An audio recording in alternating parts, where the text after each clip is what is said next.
tubuhmu juga mencapai batasnya. Kulitmu retak inci demi inci. Seperti porselen yang akan pecah. Maka kamu menjentikan jari. Pilar air yang menunggu di bawah diselimuti energi pedang. Berubah menjadi naga air hitam satu persatu. Mengaum menyongsong petir langit. Tabrakan air dan petir. Mekar di langit malam. Kembang api kematian yang sangat indah. Ketika pilar air terakhir habis, kamu sudah tiba di depan pusaran awan petir. Saat ini, kamu dengan lembut mengiris telapak tanganmu. Menggunakan darah yang mengalir. Untuk memadatkan pedang panjang berwarna darah di hadapanmu. Hari ini, dengan darah sebagai pedang. Tebas langit. Kamu menggenggam gagang pedang. Menuju pusat awan petir yang sedang mempersiapkan serangan terakhir. Mengayunkan pedang dengan keras, 11 penghancur agung. Tidak ada raungan dahsyat yang mengguncang langit. Tidak ada cahaya menyilaukan yang memukau. Sebuah energi pedang hitam murni. Seolah mampu menelan segalanya. Melintang di langit. Diam-diam melewati pusat pusaran. Waktu seolah berhenti. 1 detik, boom. Seluruh pusaran awan petir hancur berkeping-keping. Langit dibersihkan menjadi cermin. Kesengsaraan surgawi orang lain adalah untuk dilewati. Kesengsaraan surgawimu adalah untuk ditebas. Kamu terbatuk-batuk hebat. Berusaha keras agar tidak jatuh dari langit. Kakek hebat. Afu muncul tepat waktu. Hidup. Kamu berhasil kembali ke pulau. Aku sudah mencocokkan informasi dunia ini. Dia bersemangat seperti orang bodoh. Cepat kumpulkan kepala-kepala itu dan kembali ke pavilion bulan cerah. Menyebalkan sekali setiap hari. Kamu memutar bola mata. Dan tertidur lelap. Ketika kamu bangun lagi, hari sudah terang benderang. Hehe, setelah selesai, totalnya 12.318 gram. Afu dengan bangga menunjukkan. Kepala manusia raksasa di belakangnya. Menuju ke timur, seekor keledai menyeret puluhan ribu tengkorak. Di punggungnya duduk seorang lelaki tua dengan kulit retak. Berlari di langit. Pemandangan mengerikan ini membuat semua orang yang melihatnya tak akan pernah lupa seumur hidup. 5 hari kemudian, kalian akhirnya kembali ke pavilion bulan cerah. Penatua Luolan dari sekte Zhen Yuan ternyata masih menunggu di depan gerbang gunung. Ketika dia melihat jaring berisi banyak kepala itu, dia ketakutan setengah mati. Segera maju dengan sikap sangat rendah hati untuk meminta maaf. Kamu tidak memedulikannya. Langsung menyeret kepala-kepala itu ke lembah Saljukin. Di depan 12 kuburan baru itu, kamu menghabiskan 3 jam penuh untuk mengikis daging dari lebih dari 10.000 kepala. Mengubahnya menjadi tulang putih yang menyeramkan. Ditumpuk rapi di depan kuburan. Aku sudah bilang akan ada yang menemanimu mati. Jika tidak puas, malam ini datanglah dalam mimpiku. Setelah selesai bersembahyang, kamu menyeret tubuhmu yang rusak kembali ke halaman kecil. Tidak lama kemudian, Nangong Chusui datang. Senior, pil Huan yang sudah selesai dibuat. Kamu langsung berdiri dari kursi. Menerima kotak kecil yang indah itu. Senior, aku akan menunggu di luar. Pastikan kita melihatnya dulu. Nangong Chusui tersenyum dan mundur. Kamu menarik napas dalam-dalam. Memasukkan pil hijau zamrud itu ke dalam mulutmu. Atas saran Afu, kamu memasuki lautan kesadaran. Membuka gerbang ingatan. Mengambil dari dalamnya yang sudah lama tersegel. 2 pedang dewa, 1 hitam dan 1 putih. Pembunuh kehidupan dan pencari manusia. Setelah melakukan semua ini, kamu perlahan membuka matamu. Hal pertama yang kamu rasakan adalah seluruh tubuhmu terasa dingin. Terutama di bagian vital tertentu. Melihat ke bawah, kamu tidak bisa menahan tawa terbahak-bahak. Kulit seputih giok. Pikiran seperti permadani. Tidak ada satupun kerutan di wajahnya. Orang tua yang bungkuk dan renta itu telah berubah menjadi sosok yang tinggi besar. Seorang pemuda dengan wajah yang sangat tampan. Saat kau muda, kau memang sangat tampan. Tepat pada saat itu, Nangong Chusui membawa sekelompok pelayan masuk. Ketika melihatmu dalam keadaan telanjang, para gadis pertama-tama melupakan. Kemudian meledak dalam teriakan kegembiraan. Kau tidak hanya tidak memiliki rasa malu, malah dengan genit berpose binaraga. Keluar! Keluar! Sungguh tidak pantas. Nangong Chusui dengan wajah memerah. Mengusir semua pelayan keluar. Saat dia menutup pintu, dia masih tidak lupa melirikmu dengan tajam. Wajahnya penuh dengan rasa tidak puas. Afu berlari mendekat. Melihat tubuh Lu Fen. Mengagumi, ini lumayan bagus. Dan juga memiliki efek mempercantik wajah. Setiap hari kakek keledai akan mencicipinya, pergi ke nenekmu. Aku terlahir cantik. Dengan penampilanmu itu, berapapun yang kau makan, tidak akan ada harapan. Kau menendang Afu terbang, lalu memanggil pedang. Dengan lembut mengayunkannya di depanmu. Seketika itu juga, jubah panjang putih dengan motif hitam terpasang di tubuhmu, membentuk siluet tubuh yang sempurna. Kau menyelipkan dua pedang panjang, satu hitam dan satu putih, di pinggangmu. Dengan malas menyandarkan lenganmu di gagang pedang. Ditambah dengan tatapan mata yang sedikit hampa. Sedikit main-main. Sosok bangsawan yang malas langsung muncul. TSK, TSK, TSK. Bagaimana kalau kita ganti profesi dan hidup dari wanita? Keledai di samping menggelengkan kepalanya. Seorang pria yang begitu tampan itu tidak wajar, seperti iblis. Ditambah lagi dengan sifat burukmu ini. Kau benar-benar iblis. Baiklah, kau kenalkan aku pada seorang gadis. Kau mengangkat alis. Membuka pintu. Berdiri di ambang pintu sambil tersenyum. Kau siapa? Para pelayan di pintu tertegun melihat pemuda di depan mereka. Pakaian putih bersih seperti salju, rambut panjang terikat ke atas. Dua pedang panjang, satu hitam dan satu putih, di pinggangnya. Menambah aura membunuh. Namun, lengannya yang terkulai malas membuatnya terlihat tidak peduli dunia. Dia berdiri di sana seolah dewa turun ke bumi. Begitu tampan hingga melupakan gender. Senior, apakah itu Anda? Nangong Chusue sedikit tidak yakin. Senior apa? Begitu kau membuka mulut, tercium bau aneh. Seketika menghancurkan aura dewa itu. Gerakan mengibaskan rambut yang genit dan familiar ini membuat para pelayan tertawa dan menangis.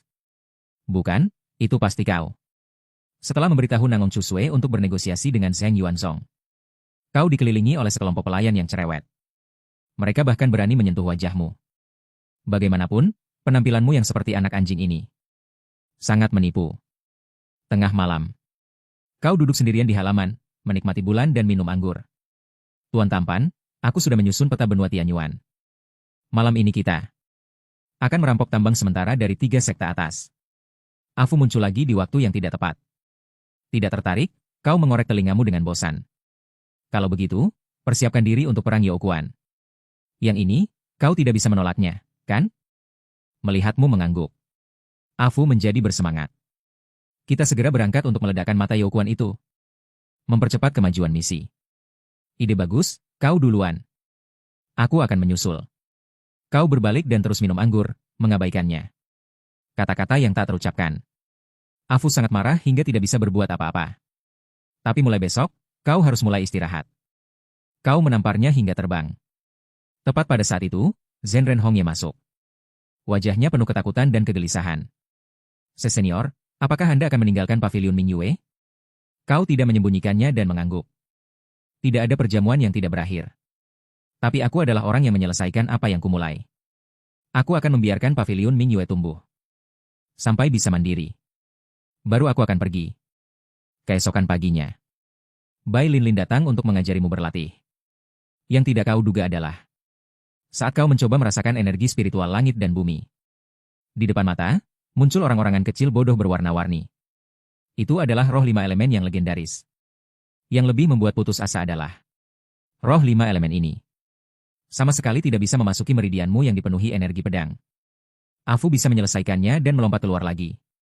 Menarik semua energi pedang di meridian kembali ke dantian. Berikan saja pada kekuatan 5 elemen. Cara ini berarti kamu akan sementara waktu melepaskan kultivasi pedang.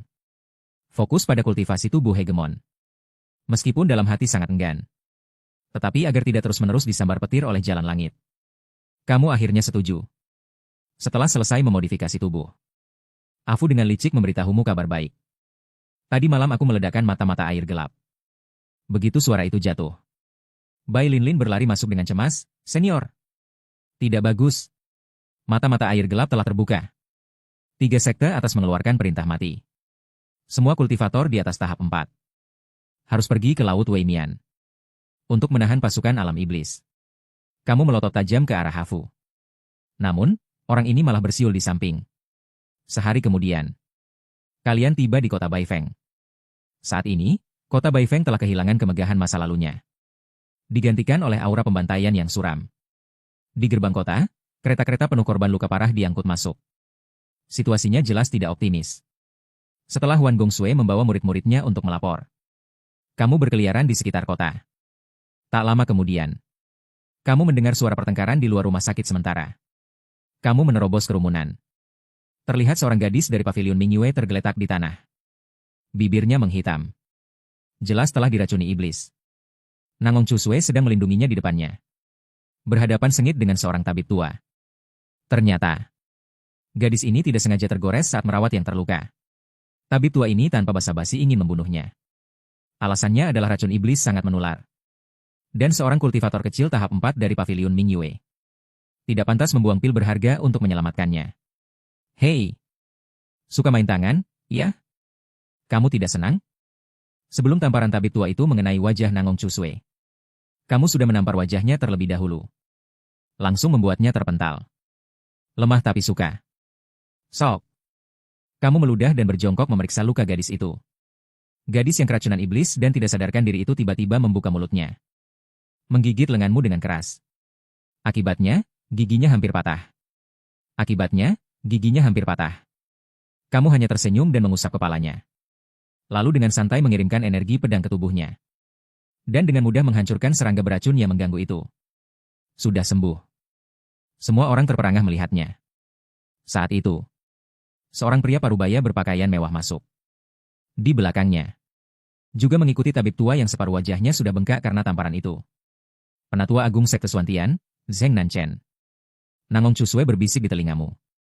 Begitu Zheng Nanchen datang, tanpa bertanya apa-apa, langsung menekan Nangong Chusue dengan aura puncak tahap 8.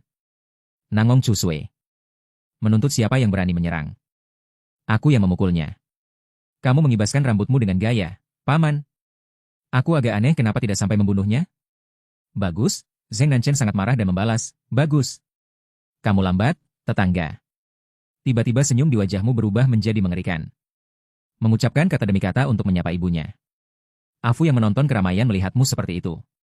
Langsung kabur. Ini adalah tanda kamu kambuh. Dasar bajingan kecil, beraninya kau memakiku? Zheng Nanchen sangat marah hingga 7 lubangnya berasap. Sebelum dia selesai bicara, kamu sudah tiba di depannya dalam sekejap. Menjambak rambutnya. Dan membantingnya ke tanah dengan keras. Boom! Gelombang kejut yang mengerikan. Membuat penonton di sekitarnya terlempar dan jatuh berantakan. Suka membeda-bedakan, ya? Kamu kembali mencengkeram tabib tua yang ketakutan setengah mati itu. Memegang rambut keduanya. Membenturkan kepala mereka ke tanah berulang kali. Suka menindas dengan kekuasaan, ya? Boom! Suka membedakan nilai nyawa, ya? Boom! Sampai kepala keduanya hancur. Baru kamu berhenti. Berani membuatku marah. Makhluk tak tahu diri. Bah, kamu meludah kedua mayat yang sudah busuk seperti lumpur. Dengan keras. Membuatku marah, dasar tidak tahu diri. Para penonton yang beruntung selamat di kejauhan. Semuanya terperangah. 1 mati. 8 jalur, 1 7 jalur. Begitu saja dipukuli sampai mati oleh seorang pria tampan. Yang penting, kedua orang ini berasal dari Sekte Suantian. Otak semua orang macet. Berdiri di sana seperti patung kayu. Melotot kosong. Tunggu sebentar. Gantung kedua mayat ini di gerbang kediaman penguasa kota. Pergi. Biarkan para bajingan yang menganggap diri mereka berharga itu belajar pelajaran. Ekspresimu kembali normal. Mengatakan sesuatu kepada Nangong Chusue, baiklah. Aku akan pergi sendiri. Nangong Chusue mungkin masih marah. Mengangguk dengan keras. Kemudian kamu berbalik ke murid-murid pavilion Mingyue. Wajah tampannya berseri-seri. Gadis-gadis, jangan takut. Lakukan urusan kalian sendiri. Sudah datang, jadi belajarlah sesuatu. Xiao Luo, Xiao Xiun. Bawa peralatan masak. Belum makan siang. Kedua pelayan pribadi itu segera berlari kecil. Dengan cekatan mengeluarkan meja dan bangku. Panci palsu, hidup tidak banyak masalah. Aroma masakan segera menyebar. Wah. Sekarang yang masih bisa makan mungkin hanya kamu. Baru saja mengambil sumpit. Wajahmu masih berlumuran darah dari pertarungan tadi. Bersiap untuk mulai makan begitu saja. Tuan, tunggu sebentar. Xiao Luo buru-buru menyerahkan sapu tangan. Lepaskan pemuda itu. Biarkan aku yang melakukannya. Kamu baru saja menerima sapu tangan. Afu sudah berlari dari tidak jauh. Dengan lidah besar menjulur dan air liur bertebaran. Sepertinya dia ingin menjilati wajahmu hingga bersih. Anjing bodoh. Kamu menarik lidahnya. Melilitkannya beberapa kali di lehernya. Menariknya dengan kuat. Dunia akhirnya damai. Kamu menyeka darah di wajahmu. Meletakkan sapu tangan di ujung hidung dan menghirupnya dalam-dalam. Wajah penuh kenikmatan yang aneh. Membuat kedua pelayan kecil di samping gemetar. Pada saat yang sama. Di depan kediaman penguasa kota. Nangong Chusui, di bawah tatapan ketakutan para penjaga. Menggantung mayat Zheng Nanchen dan Lao Yu. Di atas gerbang utama. Segera. Penatua Luoran, kenalan lama Zheng Yuanzong, tiba. Dia sekarang adalah komandan tertinggi kota Baifeng. Ketika dia melihat dua mayat. Dan Nangong Chusui yang masih marah di samping. Dia segera mengerti 7 atau 8 bagian. Dia tidak hanya tidak menyalahkan. Tetapi dengan marah mengutuk sekte Suantian yang sombong. Dan pantas mati. Setelah Nangong Chusui pergi. Dia segera mengubah ekspresinya. Mencibir dan memerintahkan bawahannya, biarkan saja tergantung begitu. Perintahkan. Tuan Tanah Zheng Yuanzong tidak boleh memprovokasi orang-orang pavilion Mingyue. Siapapun yang melakukannya akan dipenggal. Setelah makan, kamu mulai berjudi di samping kota Shenong. Luoran juga sangat pengertian. Langsung memerintahkan. Urusan di sisi selatan kota ini sepenuhnya ditangani oleh pavilion Mingyue. Beberapa hari berlalu begitu saja. Saat malam tiba. Tiba-tiba ratusan pedagang diangkut. Rekan Taois, ada apa? Mengapa jumlah korban meningkat begitu banyak? Nangong Chusui, sambil melambaikan tangan kepada orang-orang untuk mengangkut korban. Bertanya kepada kultivator yang mengangkut korban. Saat senja. Sebuah kavaleri iblis tiba-tiba muncul dari mata Youkuan. Menyebabkan banyak korban jiwa dalam serangannya. Wajah Nangong Chusui terlihat sedikit buruk. Tidak mengerti mengapa begitu banyak kultivator.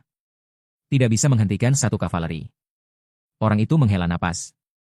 Melanjutkan, selain pasukan utama kita yang maju. 4 sekte besar tidak banyak yang datang. Jika terus begini. Mungkin kita harus menyerahkan kota Baifeng dan mundur ke pedalaman. Ngomong-ngomong, kalian juga hati-hati. Kavaleri iblis itu setelah menerobos blokade dan mendarat. Mungkin akan menyerang kota Baifeng. Wajah Nangong Chusui sedikit berubah. Secara tidak sadar. Melihat lucuan yang sedang minum anggur di kejauhan. Melihat wajah Nangong Chusui tidak baik. Orang itu menghibur, rekan Taois tidak perlu terlalu khawatir. Kota Baifeng memiliki pasukan elit dari 3 sekte atas sebagai bantuan. Seharusnya tidak ada masalah. Pembicaraan berakhir. Tidak lama setelah orang-orang yang mengangkut korban luka pergi. Tanah mulai bergetar secara berirama. Itu adalah kekuatan unik saat kavaleri menyerbu. Segera, sebilah pedang merah terang melesat ke angkasa. Menerangi malam. Sebuah suara nyaring bergema di seluruh kota Baifeng. Kavaleri alam iblis menyerang. Semua kultivator masuk mode siaga perang. Kultivator tingkat 5 ke atas menuju gerbang timur. Bersiap untuk bertempur di gerbang kota. Berita yang tiba-tiba ini membuat kota Baifeng yang semula sepi menjadi ramai. Banyak formasi menyala. Menerangi seluruh Baifeng seolah siang hari. Senior, kami akan pergi ke gerbang timur. Nangong Chusui membawa pavilion Mingyue. Dengan 20 lebih kultivator Wujin yang menyedihkan. Datang untuk melapor kepada Lu Chuan. Lu Chuan mengangguk, membiarkan anak-anak pergi ke medan perang. Melihat darah juga bagus. Sambil berkata, Lu Chuan menjentikan jarinya. Aliran demi aliran. Ki pedang hitam mengalir ke tubuh gadis-gadis itu. Ki pedang ini akan melindungimu. Tubuhmu terlalu lemah. Tidak bisa menahan ki pedang yang terlalu kuat. Tapi itu cukup untuk menyelamatkan nyawa. Pergilah, saatnya anak-anak menunjukkan kemampuan mereka. Lu Chuan melambaikan tangannya. Memberi semangat kepada semua orang. Nangong Chusui membungkuk dalam-dalam. Matanya penuh keteguhan. Dia mengerti bahwa pavilion Mingyue tidak mungkin selamanya berjalan di bawah perlindungan Lu Chuan. Sekarang saatnya bagi para murid untuk melihat darah. Di depan gerbang timur, 3 pasukan kavaleri sudah siap siaga. 3 pasukan kavaleri ini masing-masing adalah divisi Long Yuan dari sekte Zheng Yuan, divisi Tianji dari Yun Mengze, dan divisi Leiying dari sekte Suantian. Ketiga kavaleri ini adalah pasukan elit sejati dari 3 sekte atas. Pasukan yang digunakan untuk pertempuran skala besar. Meskipun ketiga pasukan kavaleri ini jika digabungkan tidak lebih dari 1.000 orang. Tetapi aura mereka jauh melampaui puluhan ribu. Kultivator di belakang kavaleri. Luoran, sebagai komandan utama, berada di garis depan perang. Ketika dia melihat Nangong Chusui membawa murid-murid pavilion Mingyue tiba di gerbang timur, hatinya yang gelisah akhirnya tenang. Dia mengerti bahwa selama pavilion Mingyue ikut bertempur, bahkan jika ketiga pasukan kavaleri tewas semua, kota Baifeng tidak akan jatuh. Orang itu pasti tidak akan tinggal diam. Luoran adalah orang yang sangat licik. Jika tidak, dia tidak akan bisa mencapai posisi ini hari ini. Tapi ada satu hal yang dia sangat jelas, yaitu bahwa tanah ini telah memberinya segalanya. Jika benua Tianyuan diduduki oleh alam iblis, maka dia akan kehilangan semua yang dimilikinya saat ini. Luoran merapikan baju zirah yang dibuat dengan cermat.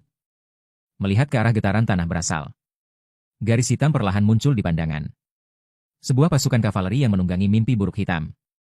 Muncul di pandangan. Jumlahnya sekitar 500. Zirah hitam, tombak hitam, tunggangan hitam. Seolah menyatu dengan malam. Hanya suara tapak kuda yang menginjak tanah. Yang membuat jantung semua orang ikut berdetak gelisah. Aura pembantaian yang dingin. Menekan seperti gelombang pasang yang menghantam karang. Karena kavaleri menunggangi. Api biru yang muncul dari kaki mimpi buruk. Seperti api jiwa dari neraka yang gelap. Kuda perang merasakan ketakutan. Meringkik gelisah. Pandangan luoran perlahan menjadi jelas.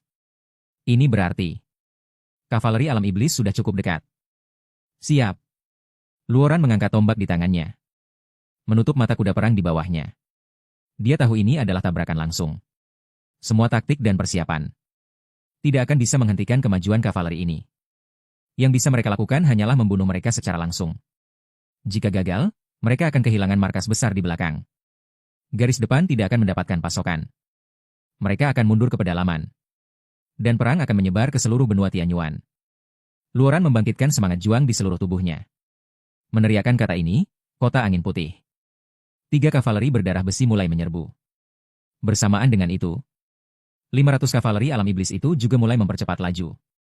Seluruh bumi di bawah getaran kavaleri besi mulai bergetar hebat. Debu menyesakan menyebar. Orang-orang seolah bisa mencium bau yang keluar dari senjata. Bau darah bercampur karat.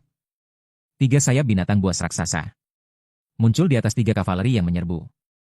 Inilah roh formasi. Hanya pasukan besar yang bekerja sama dengan sangat baik dan menguasai formasi pertempuran yang memiliki kesempatan untuk memanggil roh perang semacam ini. Munculnya roh perang sangat membangkitkan semangat para kultivator di belakang. Kekuatan tempur satu roh perang setara dengan satu kultivator ahli. Di mata para kultivator biasa ini, kultivator ahli sudah seperti dewa di awan.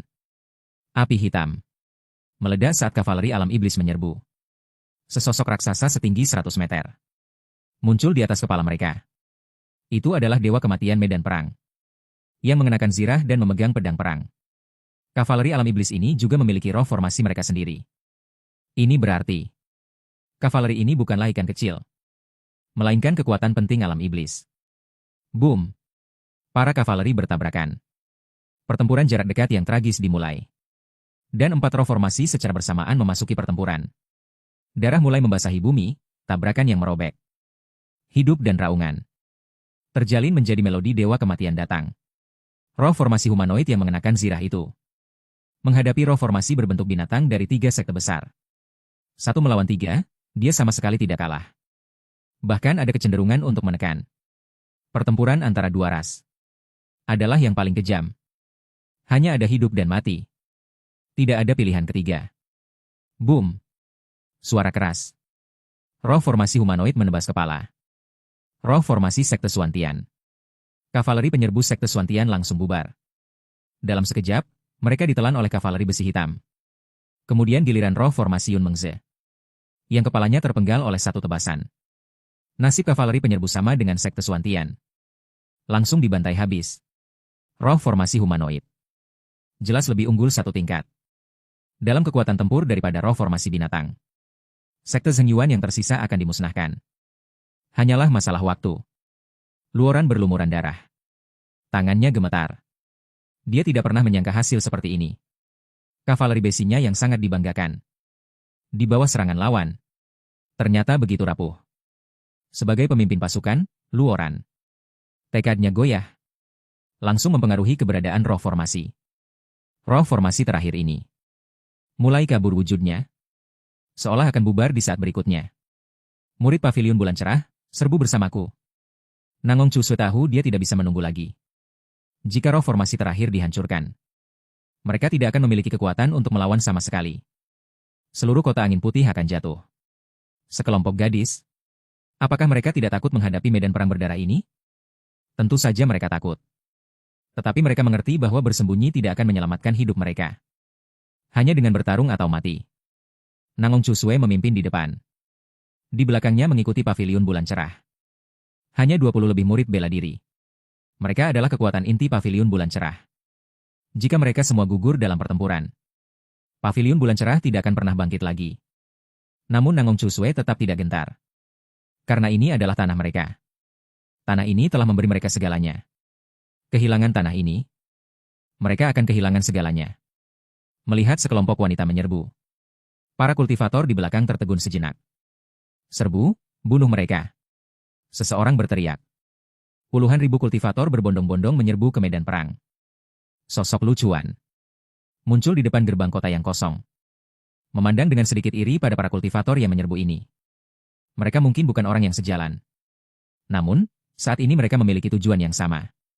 Berjuang untuk tanah di bawah kaki mereka. Kampung halamanku. Tanah tempat aku berdiri. Lu Chuan dengan lembut menggoyangkan guci anggur yang kosong. Menghela napas dalam-dalam. Afu yang mengikutinya di samping tidak berbicara. Dia tahu dia merindukan rumah lagi. Keberanian adalah kualitas yang sangat berharga. Namun kualitas ini biasanya tidak bisa menentukan apapun. Hasil dari suatu masalah harus ditentukan oleh kekuatan. Puluhan ribu kultivator menghadapi sekitar 500 kavaleri besi. Tidak ada bentrokan sengit yang dibayangkan. Hanya pembantaian sepihak. Koordinasi formasi perang membuat kavaleri alam iblis seperti air yang tumpah dari ember besi. Setiap serangan formasi perang akan merenggut ratusan nyawa. Darah panas terkadang tidak bisa menutupi kesenjangan kekuatan. Sangat payah sekali. Bagaimana bisa sebegitu payahnya? Lu Chuan hanya bisa menggelengkan kepala. Melempar guci anggur di tangannya. Lu Chuan melangkah maju. Debu di tanah beriak. Aura kekejaman yang ingin membantai semua makhluk hidup. Seperti angin musim gugur menyapu daun-daun berguguran. Seketika menyapu seluruh medan perang. Kultivator yang bertarung mati-matian berhenti. Kavaleri alam iblis juga berhenti. Langit dan bumi pada saat ini sunyi mencekam. Mundur. Luoran yang melihat Lu Chuan masih hidup bereaksi. Memberikan perintah mundur. Kultivator yang masih hidup mengikuti beberapa kavaleri besi yang tersisa dari Zheng Yuanzong. Berlari menuju gerbang kota. Menghadapi mundurnya kerumunan. Kavaleri alam iblis tidak mengejar. Melainkan merapikan barisan dan membentuk formasi ulang. Pasukan besar yang mundur. Secara alami membuka jalan bagi Lu Chuan. Mereka memandang bangsawan muda yang agak malas ini. Tidak tahu bagaimana mengungkapkan rasa terima kasih di hati mereka. Suara derap kuda yang merdu terdengar. Kavaleri alam iblis yang berbaris. Saat ini juga membuka sebuah jalur. Seorang wanita dengan pedang di pinggangnya. Rambutnya diikat tinggi. Anggun dan gagah berani, perlahan berjalan menuju Lu Chuan. Malah menyelimutinya dengan kerudung. Wajahnya tidak terlihat jelas. Namun diperkirakan tidak terlalu buruk. Karena baju zirah hitam yang pas di tubuhnya. Tidak bisa menyembunyikan sosoknya yang seperti iblis. Suara invasi seorang wanita kultivator terdengar. Penuh kekecewaan. Lu Chuan memandang wanita yang tidak jauh darinya. Menggelengkan kepala. Berkata dengan serius, sebenarnya aku adalah seorang pendekar pedang. Pendekar pedang? Wanita itu tampaknya mengerutkan alisnya. Tentang pendekar pedang? Lu Chuan tersenyum tipis. Kemudian tangan kanannya terangkat perlahan. Diletakkan di gagang pedang pembunuh kehidupan. Membunuh satu orang dalam 10 langkah. Pendekar pedang yang tidak meninggalkan jejak ribuan mil? Menarik. Wanita itu juga tersenyum. Wakil komandan barisan depan kiri alam iblis tak berujung, Zixia. Wanita itu menghunus pedang panjang di pinggangnya. Aura pembantaian ekstrim menyelimuti segalanya. Kabut merah menyebar dari tubuhnya. Menyelimuti langit dan bumi di sekitarnya. Domain. Gerbang kota. Kultivator yang menyaksikan. Mengucapkan dua kata itu dengan suara bergetar. Domain adalah jurus khas dari 3 gerbang utama Jalan Dewa. Mewujudkan pencurian tak terlihat dari pencerahan. Melepaskan domain dalam bentuk yang nyata. Domain adalah kartu truf terbesar dari kultivator 3 jalur Jalan Dewa. Dan merupakan salah satu metode serangan paling menakutkan. Yang bisa menandingi domain hanyalah domain lain. Wanita alam iblis di hadapan ini. Kekuatannya setidaknya setara dengan kultivator 3 jalur Jalan Dewa. Semua orang memandang Lu Chuan. Melihatnya hanya meletakkan tangannya di gagang pedang hitam itu. Tidak menunjukkan metode penanganan apapun. Keputusasaan menyebar seperti wabah. Mereka mengerti. Di hadapan musuh yang bisa menciptakan domain. Melarikan diri pun adalah kemewahan. Penghukuman. Wanita itu dengan lembut menjentikan pedang panjang di tangannya. Suara jangkrik yang merdu terdengar dari bilah pedang. Bilah pedang perlahan berubah menjadi warna darah. Baju zirah wanita itu juga berubah menjadi merah. Rune iblis tumbuh di wajahnya. Auranya meningkat. Akhirnya berhenti di titik tertinggi itu. Pada saat ini, wanita itu seolah-olah dewa pembunuh yang turun ke dunia. Untuk menuai segalanya. Apakah hidup sudah berakhir? Lu Chuan bertanya, belum cukup? Wanita itu tertawa. Suaranya penuh percaya diri, tentu saja. Lu Chuan menggelengkan kepalanya. Perlahan menghunus pedang Shasheng. Saat pedang Shasheng terhunus, gelombang aneh meledak dari bilah pedang. Niat membunuh yang brutal muncul di hati semua orang. Niat membunuh ini sangat merangsang mereka. Seolah-olah mereka akan kehilangan akal sehat di saat berikutnya. Menjadi gila dan mengamuk. Tarian pedang bunga jatuh. Sosok Lu Chuan menghilang dari tempatnya. Hanya menyisakan bunga pedang hitam yang perlahan jatuh. Sangat cepat, tidak bisa ditangkap. Wanita itu melihat ke tempat Lu Chuan menghilang. Pupil matanya tiba-tiba menyempit. Pedang panjang di tangannya menebas ke bawah. Namun, di saat berikutnya, ekspresinya membeku. Pedang di tangannya juga membeku di tempatnya. Bunga pedang hitam melayang jatuh di depan matanya. Dia ingin mengulurkan tangan untuk menangkapnya. Namun, tubuhnya tidak bisa dikendalikan. Sosok Lu Chuan muncul di belakangnya. Tidak lebih dan tidak kurang. Pedang Shasheng sudah tersarung. Lu Chuan tidak menoleh. Berjalan santai menuju kavaleri. Pedang yang sangat cepat. Wanita itu mengucapkan 4 kata dengan bibir gemetar.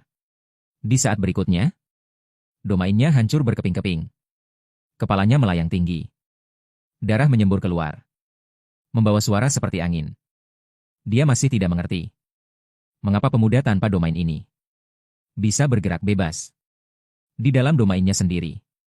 Orang-orang di gerbang kota baru sadar dari keterkejutan mereka. Setelah domain hancur, dan kepala wanita itu melayang. Semuanya melampaui akal sehat dan pemahaman. Mereka tidak bisa membayangkan keberadaan seperti apa bangsawan itu. Kavaleri domain iblis mulai menyerbu. Mereka tidak kacau balau. Karena kematian jenderal mereka.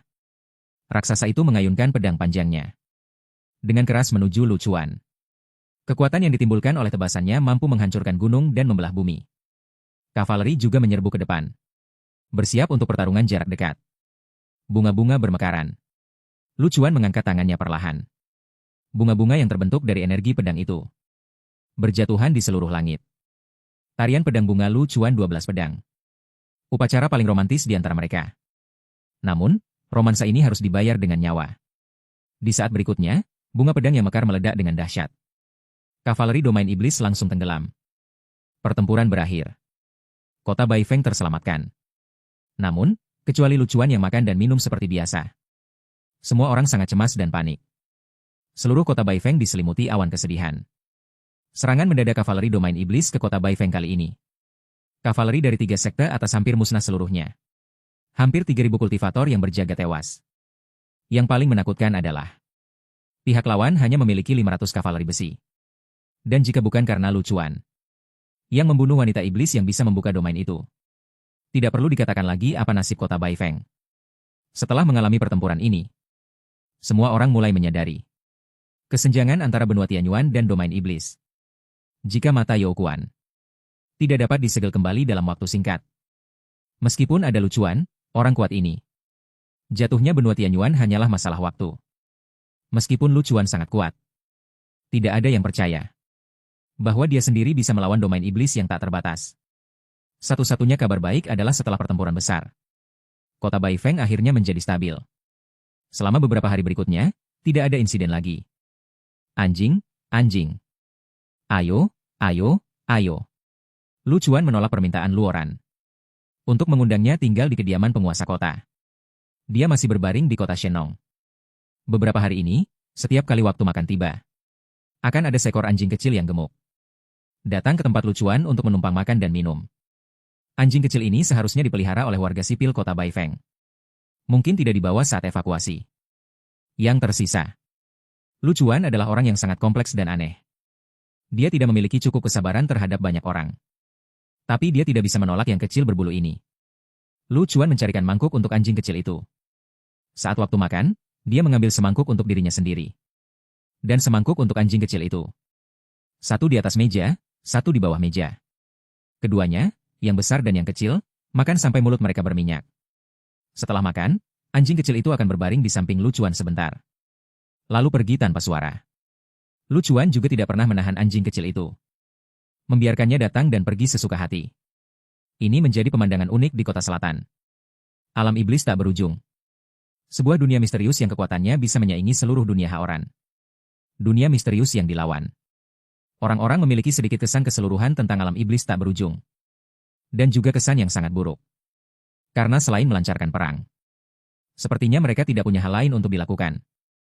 Untungnya, selama ini, mata Youkuan yang sempit telah membatasi pasukan iblis memasuki dunia Haoran. Namun kali ini, mata Youkuan meledak sepenuhnya. Area ledakannya hampir menempati 1/10 dari Laut Weimian. Ini berarti, pasukan alam iblis tak berujung akan dapat melewati mata Youkuan tanpa hambatan. Melancarkan perang. Di ujung lain mata Youkuan. Di dalam alam iblis tak berujung. Langit di sini berwarna abu-abu. Lingkungan yang menekan membuat orang sesak napas. Pasukan tak terbatas sedang berkumpul. Manusia hanya menempati sebagian kecil dari prajurit ini. Sebagian besar prajurit adalah monster yang tidak bisa disebutkan namanya. Di tengah-tengah pasukan ada sebuah panggung tinggi yang megah. Penguasa alam iblis. Raja Iblis sedang menyaksikan pasukannya berkumpul. Raja Iblis terlihat seperti pemuda yang tampan dan bebas. Tapi usia sebenarnya sudah lebih dari 50.000 tahun. Duduk tegak di atas panggung tinggi. Raja Iblis menopang dagunya. Melihat pasukan tak terbatas berkumpul. Ada sedikit kebosanan. Di sampingnya berdiri seorang wanita mengenakan gaun putih panjang. Dengan temperamen yang dingin. Karena mengenakan cadar, wajahnya tidak terlihat jelas. Dia adalah imam besar alam iblis. Keberadaan imam besar jauh lebih kuno daripada Raja Iblis. Ada pepatah yang mengatakan Raja Iblis mengalir seperti air. Imam besar kokoh seperti besi. Telah menyaksikan kebangkitan dan kejatuhan banyak era. Hanya kali ini, dia mempertaruhkan segalanya pada Raja Iblis generasi ini. Putranya gugur dalam pertempuran. Imam besar mengulurkan tangan. Sebuah bola kristal hitam kecil muncul di tangannya. Bola hitam kecil itu penuh dengan retakan. Seolah-olah akan pecah kapan saja. Bola kecil ini disebut kotak iblis. Adalah sesuatu yang secara alami dimiliki oleh makhluk alam iblis. Dan juga kelemahan mereka. Hanya jika kekuatannya cukup kuat. Kotak iblis baru bisa dikeluarkan dengan cara khusus. Jika kotak iblis tidak hancur. Meskipun tubuh musnah, ia akan segera pulih.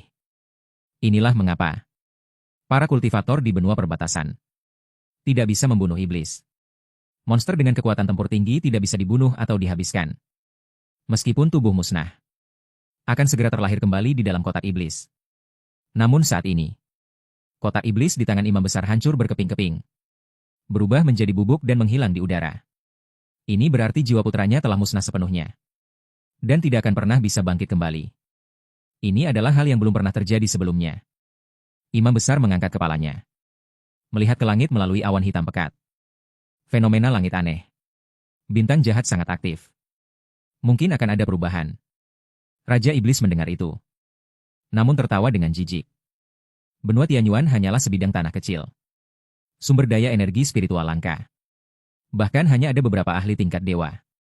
Perubahan apa yang bisa terjadi? Imam besar menggelengkan kepalanya. Awan kesedihan di antara alisnya belum sirna. Tidak bisa diprediksi. Setiap kali mencoba mendekati bintang-bintang jahat itu, semuanya akan tertutup. Raja Iblis tersenyum dan menggelengkan kepala. Imam besar tidak perlu khawatir. Kali ini mata Youkuan meledak tanpa sebab. Adalah perubahan besar yang belum pernah terjadi dalam 10.000 tahun. Kita harus memanfaatkan kesempatan ini untuk memasuki peristiwa besar Haoran. Setelah imam besar selesai mendengarkan, alisnya perlahan mengendur. Benar, dia sudah menunggu selama 100.000 tahun. Jika kali ini dia tidak bisa memanfaatkannya, dia harus menunggu 100.000 tahun lagi. Tan Tianda mencapai pencerahan di sebuah peternakan 100.000 tahun yang lalu. Sekarang tempat pencerahan Dadi akan muncul kembali. Pasti ada kesempatan untuk menjadi kaisar di sana. Itu adalah kesempatanmu. Dan juga kesempatan bagi seluruh alam iblis. Anjing kecil, anjing kecil. Anjing gemuk kecil datang tepat waktu untuk menumpang makan. Lu Chuan dengan bijaksana menyajikan makanan lezat untuknya. Bisa mendapatkan perhatian dari tiran seperti saya. Kehormatan ini bisa dibilang puncak kehidupan seekor anjing. Kudengar beberapa hari yang lalu. Kau membunuh seorang jenderal alam iblis yang bisa membuka domain. Lu Chuan baru saja mengambil sumpitnya. Sebuah suara wanita samar terdengar tidak jauh dari sana. Seorang gadis bertelanjang kaki. Mengenakan pakaian kasar muncul tidak jauh dari sana. Gadis itu tidak cantik. Kulitnya gelap. Wajahnya penuh bintik-bintik. Sangat mirip dengan anak tombau desa yang setiap hari berguling-guling di lumpur. Lu Chuan segera merasakan kekuatan besar tersembunyi di tubuh gadis itu. Tidak kalah dengan jenderal iblis sebelumnya. Artinya, wanita ini adalah ahli tingkat 3 jalur dewa. Pergi sana, mengganggu saja. Lu Chuan melambaikan tangannya dengan sedikit tidak sabar. Karena dalam suara wanita itu, dia mendengar kegembiraan dan permusuhan yang tertekan. Hanya orang bodoh yang akan menunjukkan emosi seperti itu. Artinya, gadis ini datang untuk melawannya. Gadis itu menatap Lu Chuan. Pupil matanya perlahan menyusut.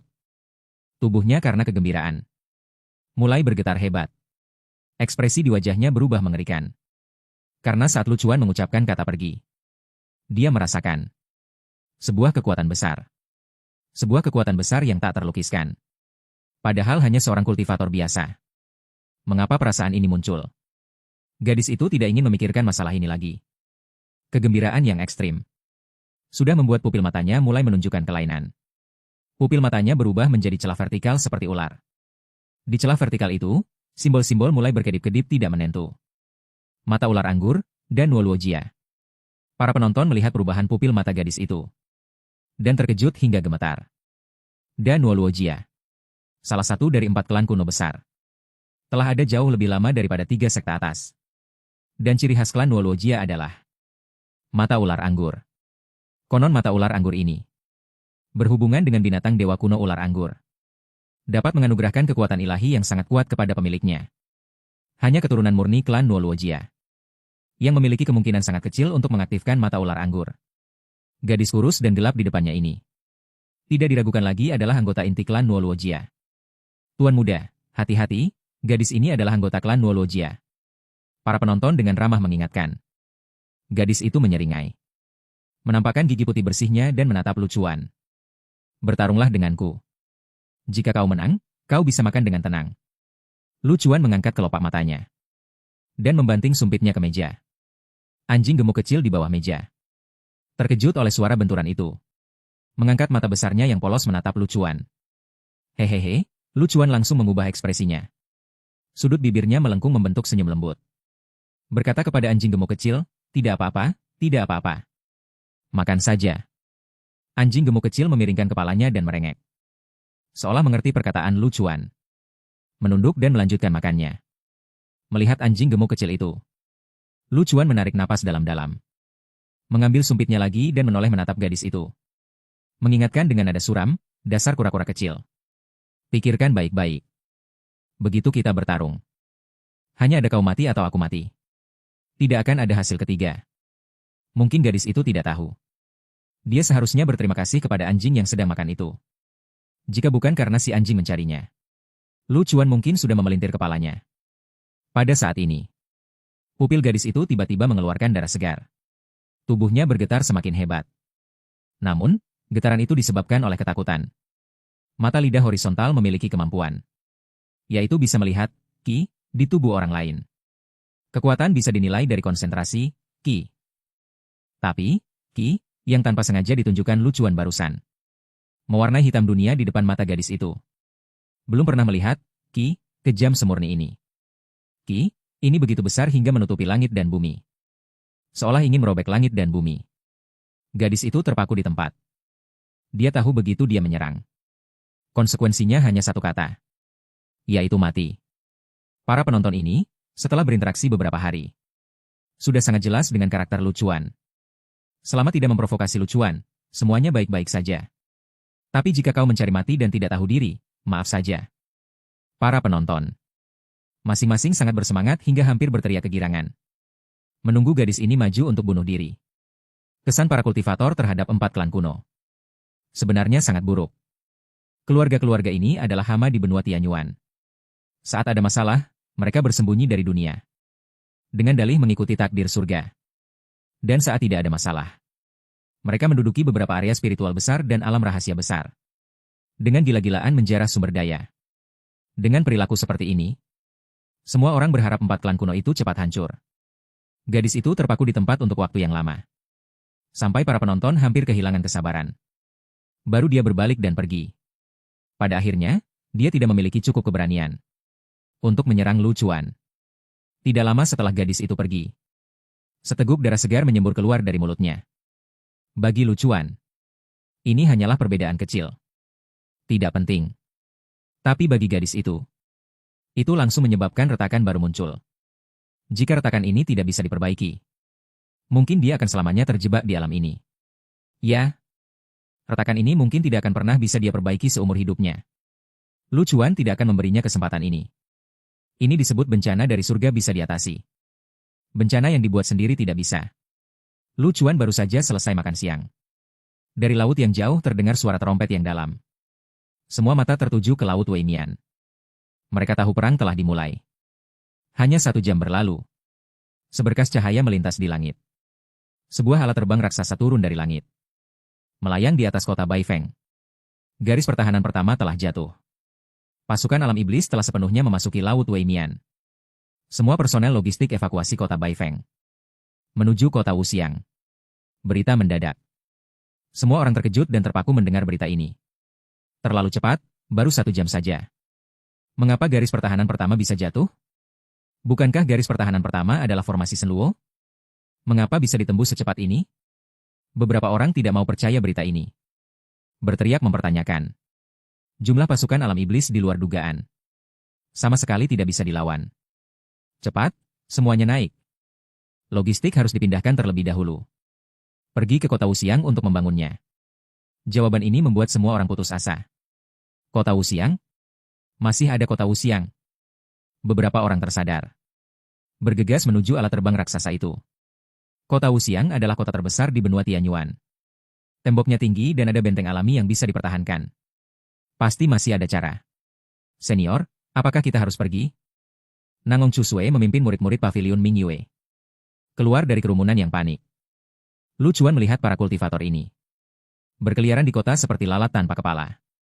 Tidak bisa menahan diri untuk menggelengkan kepala. Tentu saja harus pergi. Tapi tidak bersama mereka. Nangong Chusue sedikit bingung. Mohon petunjuk, senior. Lu Chuan menunjuk ke arah alat terbang raksasa yang sebesar setengah kota Baifeng itu. Benda ini terlalu besar. Targetnya terlalu jelas. Jangan pergi bersama mereka. Mudah untuk dihabisi sekaligus. Kalian langsung kembali ke pavilion Mingyue. Nangong Chusue menyadari Lu Chuan tidak akan ikut bersama, khawatir. Dia bertanya, senior, apa Anda tidak ikut dengan kami? Lu Chuan menggelengkan kepala, jangan pedulikan aku. Lebih baik kau khawatirkan. Bagaimana menjaga murid-muridmu tetap aman? Setelah perang ini, kekuatan di benua Tianyuan akan dirombak kembali. Apakah pavilion bulan cerah bisa mendapatkan tempat? Itu semua tergantung padamu sendiri. Baik. Nangong Chusue mengangguk dengan tegas. Kemudian, dia membawa murid-muridnya ke gerbang kota. Pavilion bulan cerah hanya memiliki beberapa ratus orang. Dibandingkan dengan 100.000 pasukan kota Baifeng, mereka sama sekali tidak mencolok. Tidak ada yang peduli kemana pavilion bulan cerah pergi. Apalagi peduli hidup atau mati mereka. 1 jam kemudian, seluruh kota Baifeng telah kosong. Orang-orang melihat seluruh kota melalui artefak mereka. Hanya menyisakan Lu Chuan yang sendirian. Hati mereka dipenuhi perasaan yang tidak enak. Mereka tidak tahu mengapa Lu Chuan tidak pergi. Lu Chuan mendapatkan ketenangan. Dan akhirnya bersedia beranjak dari kursinya. Menggeser pantatnya. Dia berdiri dan meregangkan tubuh. Dia berjalan santai menuju rumah penduduk yang tidak jauh. Tak lama kemudian, Lu Chuan menemukan anjing gemuk kecil itu. Ia berbaring di depan pintu rumah yang tertutup rapat. Matanya penuh kesedihan. Ini seharusnya rumahnya. Hanya saja, pemiliknya sepertinya tidak menginginkannya lagi. Mendengar langkah kaki, anjing gemuk kecil itu mengangkat kepala dan melihat Lu Chuan. Ekor kecilnya bergoyang. Ia merengek pelan, anjing kecil, ayo pergi jalan-jalan. Lu Chuan menyapa sambil tersenyum. Anjing gemuk kecil itu bangkit dan melihat pintu yang tertutup rapat. Kaki yang sudah melangkah ditarik kembali. Ia takut jika ia tidak menunggu di sini. Bagaimana jika pemiliknya kembali dan tidak melihatnya? Anjing gemuk kecil itu memiringkan kepala. Menggoyangkan ekornya, berdiri di depan pintu dan tidak mau pergi. Lu Chuan juga tidak memaksanya. Dia meletakkan semangkuk daging yang sudah disiapkan di depan anjing gemuk kecil itu. Dia mengelus kepala anjing itu dengan lembut. Anak anjing, jika lapar, cari aku di dermaga. Aku pasti ada di sana. Anjing gemuk kecil itu menjilat tangan Lu Chuan. Ia tidak mengerti apa yang dikatakan Lu Chuan. Aku pergi, tidak perlu mengantar. Lu Chuan mengangkat tangan sambil tersenyum. Melambaikan tangan dengan lembut. Anjing gemuk kecil itu melihat punggung Lu Chuan. Matanya yang besar penuh kebingungan. Ia tidak tahu mengapa. Orang baik ini hari ini tercium bau yang sedikit berbeda. Kekalahan para kultivator benua Tianyuan. Lebih cepat dari yang diperkirakan. Lu Chuan baru saja tiba di dermaga. Dan melihat beberapa kapal perang raksasa. Seperti kota kecil berlayar dari laut. Tak lama kemudian, kapal perang merapat. Sejumlah besar kultivator berkerumun seperti lebah. Turun dari kapal. Mereka sangat ketakutan. Wajah mereka menunjukkan ketakutan yang terdistorsi. Lu Chuan menemukan posisi yang bagus di tepi dermaga. Dia dengan riang melihat orang-orang yang melarikan diri dengan panik. Sekaligus mencari sesuatu dengan matanya. Tak lama kemudian, seorang kultivator berjubah gerbang Wansho muncul dalam pandangannya. Lu Chuan mengangkat tangannya dengan lembut. Sebuah energi pedang melesat dengan suara membelah udara. Menembus alis orang itu. Lu Chuan adalah orang yang sangat pendendam. Gerbang Wansho telah menimbulkan masalah baginya beberapa hari yang lalu. Apakah dia akan memberi mereka hasil yang baik? Kematian satu orang tidak akan menimbulkan gelombang di antara kerumunan yang melarikan diri. Tapi bagaimana dengan 100 orang? Ketika dia membunuh yang ke-100. Akhirnya ada yang menyadari Lu Chuan sedang mencegat dan membunuh kultivator gerbang Wansho. Mengapa kau begitu keji di usia muda? Dalam situasi seperti ini, kau melakukan tindakan kejam ini? Seorang pria parubaya yang tampak agak berantakan datang bersama beberapa orang untuk menuntut penjelasan. Pria parubaya yang memimpin ini adalah Luo Yuntian, pemimpin sekte Xuantian. Namun, saat ini, dia sudah tidak memiliki wibawa sebagai pemimpin 3 sekte atas. Dia tampak panik seperti anjing kehilangan rumah. Ada dendam, apalagi alasannya? Lu Chuan dengan sedikit bosan menjentikan jarinya lagi. Di antara kerumunan yang melarikan diri, beberapa kultivator gerbang Wansho lainnya jatuh. Kau ini? Luo Yuntian melihat pemuda di depannya. Sepenuhnya mengabaikan kemarahan yang dia tahan dari pasukan alam iblis. Kemarahan itu meledak di hadapan Lu Chuan. Membunuh prajurit garis depan di tengah pertempuran besar. Tidak peduli kau murid sekte mana, aku bisa membunuhmu. Luo Yuntian menampar dengan marah. Menuju kepala Lu Chuan. Kau sialan, tidak bisakah kau diam? Bukankah lebih baik menjadi anjing yang kehilangan rumahmu? Lu Chuan sedikit marah. Konsekuensinya akan sangat serius. Menghadapi tamparan yang mengarah padanya, Lu Chuan menyerang lebih dulu. Langsung mencengkeram dagu Luo Yuntian. Sebelum Luo Yuntian sempat bereaksi. Menariknya dengan keras ke arahnya. Lalu pukulan hook dengan tangan kiri. Menghantam dagu Luo Yuntian dengan keras. Suara tulang retak yang menusuk telinga terdengar. Serangkaian pukulan kombinasi ini membuat seluruh dagu Luo Yuntian hancur. Bahkan kehilangan sebagian besar wajahnya. Jeritan menyedihkan terdengar di antara kerumunan orang yang melarikan diri ini. Lu Chuan melihat Luo Yuntian yang tidak bisa bicara karena dagunya hancur. Sementara Luo Yuntian yang tidak bisa berkata-kata. Tidak bisa menahan diri untuk tidak memutar matanya. Lalu mematahkan lehernya. Orang ini tidak mati sepenuhnya. Dia juga menginjak-injak kepalanya hingga hancur. Setelah melakukan semua ini, Lu Chuan kembali duduk. Melanjutkan mencari gerbang Wansho di antara kerumunan. Semua orang sibuk sampai senja. Jutaan pasukan berhasil mendarat.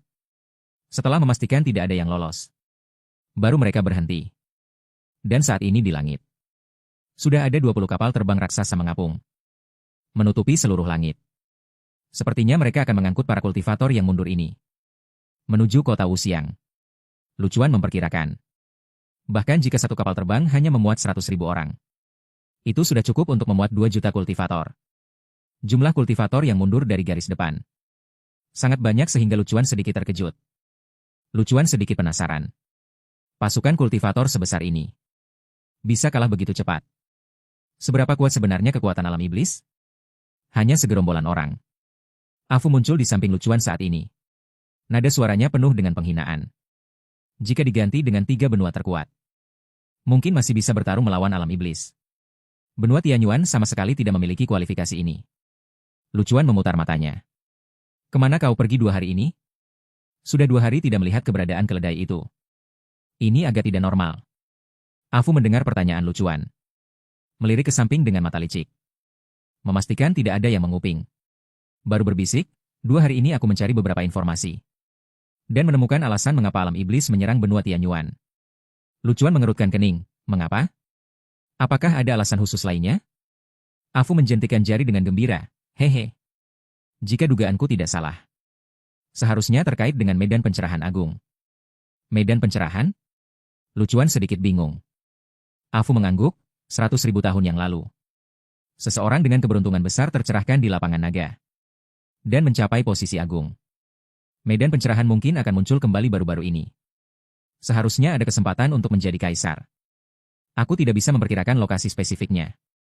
Hanya bisa menunggu sampai medan pencerahan muncul. Baru bisa dilacak. Lucuan mengangguk, itu memang kabar baik. Tepat pada saat ini. Salah satu kapal terbang pengangkut kultivator di langit. Tiba-tiba meledak. Dalam sekejap, api membumbung tinggi. Cahaya putih yang 100 kali lebih terang dari matahari menyebar. Kemudian kapal kedua segera menyusul dan meledak. Dan yang ketiga setelahnya. Hanya dalam beberapa menit. 20 kapal terbang semuanya meledak. Semua kapal terbang hancur dalam waktu sesingkat itu. Semua kultivator yang naik tewas. Bukankah ini berarti ratusan ribu orang mati? Kekejaman perang terlihat jelas. Biasanya jumlah korban dihitung dalam puluhan ribu. Target besar para idiot ini. Bukankah itu berarti memanggil orang untuk menyerang mereka? Afu tidak bisa menahan diri untuk tidak mencibir. Diksi. Raungan serak diksi bergema di antara langit dan bumi. Para kultivator yang naik ke Meileji segera menghentikan langkah mereka. Dalam kepanikan, formasi mereka buyar. Sesosok tunggal. Muncul saat ini. Di langit setelah artefak terbang meledak. Aura kuatnya bagaikan gunung. Menekan beberapa orang. Kota angin putih yang ramai. Seketika hening seperti mati. Kalian semua tidak perlu lelah bepergian lagi. Tempat ini memiliki feng shui yang sangat bagus. Dikubur di sini, kalian bisa terlahir kembali dengan baik di kehidupan selanjutnya. Di atas langit. Seorang pria parubaya mengenakan zirah hitam. Memegang tombak naga melingkar. Tertawa melihat semut-semut di bawah. Lucuan memandang ketiga orang itu dengan rasa ingin tahu. Keledai. Para kultivator. Mengapa perbedaan kekuatan antar alam begitu besar? Sebenarnya, hanya beberapa iblis yang memiliki 3 tingkat dao ilahi. Kekuatan iblis. Sudah bisa membantai semua kultivator ini. Mengapa alam iblis masih mengerahkan pasukan besar? Dan membiarkan pasukan menekan perbatasan? Kau tahu apa? Keledai memutar matanya. Untuk melawan kultivator tingkat tinggi. Kultivator tingkat rendah bisa menggunakan perang dan formasi. Bukan berarti tidak ada cara sama sekali. Jika bukan karena para kultivator ini panik. Dan tidak bisa membuat formasi yang benar. Maka ketiga orang yang baru saja masuk. Yang rontok bulunya. Akan dihabisi oleh jutaan kultivator biasa ini. Lucuan mengangguk, begitu ya? Kalau begitu, aku akan kabur saja. Nanti, pasukan besar alam iblis akan menyerang. Bagaimana jika aku tidak bisa mengalahkan mereka? Betapa memalukannya. Afu hampir menyemburkan seteguk darah tua. Musuh adalah orang lain. Kau adalah kau. Afu yang berbeda segera menghentikan Lucuan. Dan mulai memuji.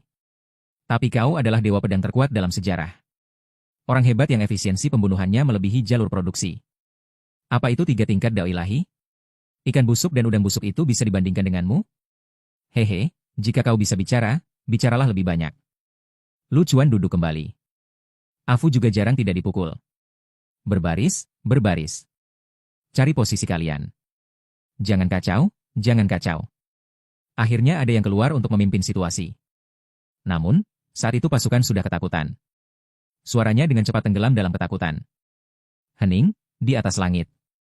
Jenderal yang memegang tombak naga panjang itu. Kembali berbicara saat ini.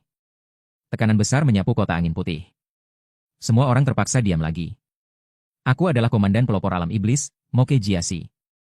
Seorang wakilku tewas dalam pertempuran di sini sebelumnya. Siapa yang tahu siapa pelakunya? Siapa yang memberitahu jenderal ini? Jenderal ini bisa menjamin keselamatannya. Ini mencarimu. Afu memandang Lucuan. Dengan wajah penuh kegembiraan atas penderitaan orang lain. Kota angin putih sunyi senyap. Tidak ada yang memberikan jawaban. Karena yang tahu sudah lama mundur. Tidak ada yang tahu? Benar-benar membuat jenderal ini kecewa. Mokejiashi menggelengkan kepalanya. Dan mengangguk pelan kepada dua orang di kiri dan kanan. Kedua orang lainnya tanpa basa-basi turun dari langit. Dan memulai pembantaian sepihak. Seketika, kota angin putih dipenuhi jeritan dan lolongan. Jeritan mengguncang langit. Dasar makhluk jahat, jangan kurang ajar. Saat ini, seberkas cahaya hijau melesat cepat dari cakrawala. Pedang terbang itu membawa aura yang luar biasa. Langsung menuju dua iblis yang jatuh ke kota. Di belakang pedang terbang, seseorang berjalan dari cakrawala. Sebuah bayangan istana raksasa muncul samar-samar di belakangnya. Muncul dan menghilang. Orang ini tampaknya tidak berjalan cepat. Namun ada perasaan aneh yang tak terlukiskan. Seolah-olah melompat ruang. Dalam beberapa kedipan mata, dia sudah berada di atas kota angin putih. Melihat istana mewah yang muncul dan menghilang itu, seseorang menyadari. Pedang terbang hijau. Bunga yang jatuh mengalir.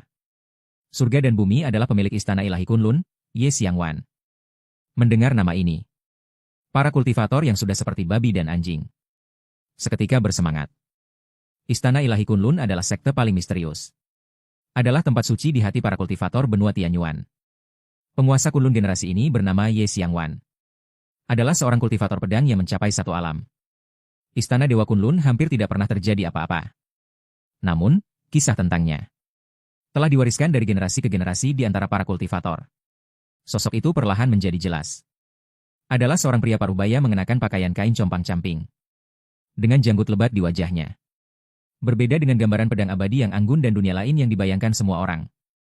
Penampilannya agak berbeda. Namun, aura pedang yang menakutkan dan tajam itu membuktikan bahwa orang ini adalah Ye Xiangwan. Ye Xiangwan, pedang abadi agung Ye, sudah lama saya dengar nama Anda. Mokejiashi. Melihat pria parubaya yang berhadapan dengannya. Tersenyum dengan sudut bibir terangkat. Api hitam menyala di sekelilingnya. Udara di sekitarnya terdistorsi oleh tarikan api ini. Membuat sosok Mokejiashi terlihat agak tidak nyata. Dia bisa menyebut nama Ye Xiangwan. Sepertinya intelijen tentang benua Tianyuan. Mo Yu telah melakukannya dengan sangat baik. Ye Xiangwan mencibir tanpa ekspresi. Sekelompok hal yang dibenci manusia dan anjing, berbicara dengan kalian. Mengotori ludahku. Hehe, Mokejiashi tidak bisa menahan tawa sambil menggelengkan kepala. Kalau begitu, semoga tulang pedang abadi Ye sama kerasnya dengan mulutnya. Kakak Ye. Bajingan. Bagaimana bisa hal ini tidak mengajakku? Tepat pada saat ini, seberkas cahaya putih muncul dari laut. Seorang pedang abadi berbaju putih datang melintasi ombak. Simen Changge dari Paviliun Penglai. 4 klan kuno yang tersembunyi di atas laut Weimian. Semua orang tidak menyangka keluarga Simen juga datang. Apakah itu berarti 3 keluarga lainnya juga akan datang? Jika semua 3 alam dewa berkumpul, ditambah jutaan kultivator, bukan tidak mungkin untuk bertarung. Emosi semua orang kembali bergejolak. Menyalakan kembali harapan hidup. Kakak Ye, yang di bawah 2 serahkan padaku. Kau hadapi yang di atas. Simen Changge penuh semangat.